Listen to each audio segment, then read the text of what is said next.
Is the new troll monster from the upcoming Netflix movie of the same name as big as Monsterverse Kong? So here in this video we will assess the origins, size, biology and powers of that troll and compare it to Kong from the 2017 Monsterverse movie Skull Island.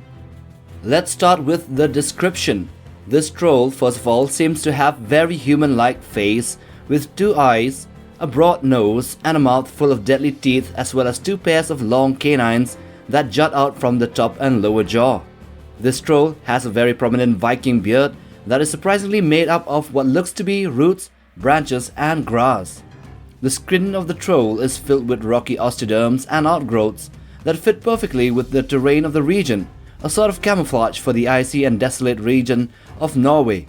This monster has 2 arms and 2 legs, but instead of having 5 digits like us humans, it has 4 fingers and 4 toes on each hand and foot. Now let's take a look at its origins.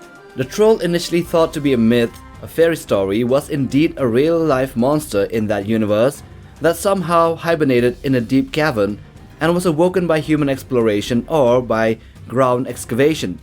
The trolls were in fact humanoid beings that exist as a tribal group, and we know this by looking at one of the scenes whereby we see a bunch of gigantic humanoid skeletons in a cave together, even baby skeletons. This shows that these monsters were present alongside humans of the Nordic region for as far as time can tell.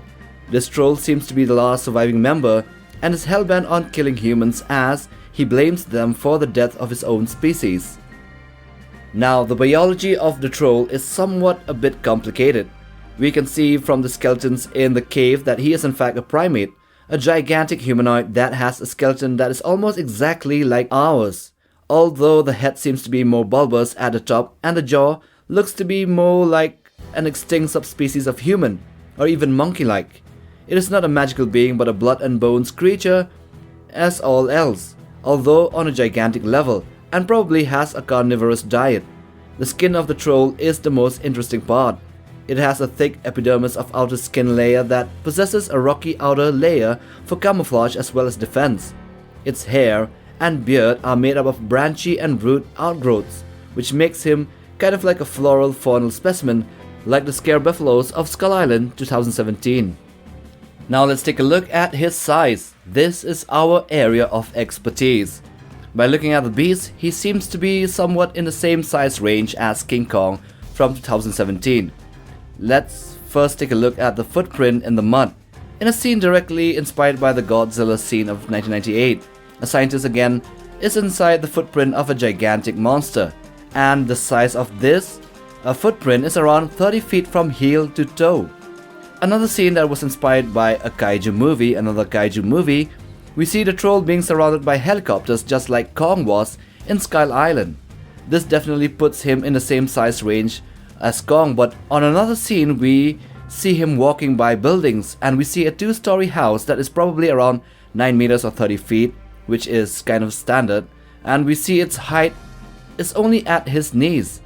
And from that we can actually extrapolate his actual height to be around 120 feet or 37 meters. So, what are the powers?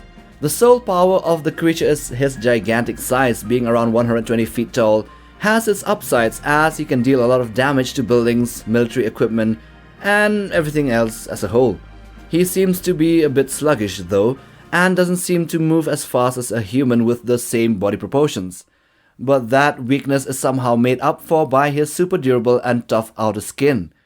As we can see in the trailer, he can withstand missile strikes, tank shells, heavy bullets and bombs. Although he could be hurt, he can still withstand a lot more damage than many monsters of the same caliber. Another power of his is the ability to hibernate and effectually hide from sensors for hundreds of years, plummeting his metabolism to a death-like state or an unliving slumber. So let's compare him to Kong from 2017, but first let's describe Kong. He is a gentle and peaceful ape superspecies from the Hollow Earth that came to live in a remote island called Skull Island. He is a sympathetic, almost human-like figure, but when provoked he becomes fierce and brutal. As Skull Island's guardian, he protects its wildlife and even befriends some of the invading humans.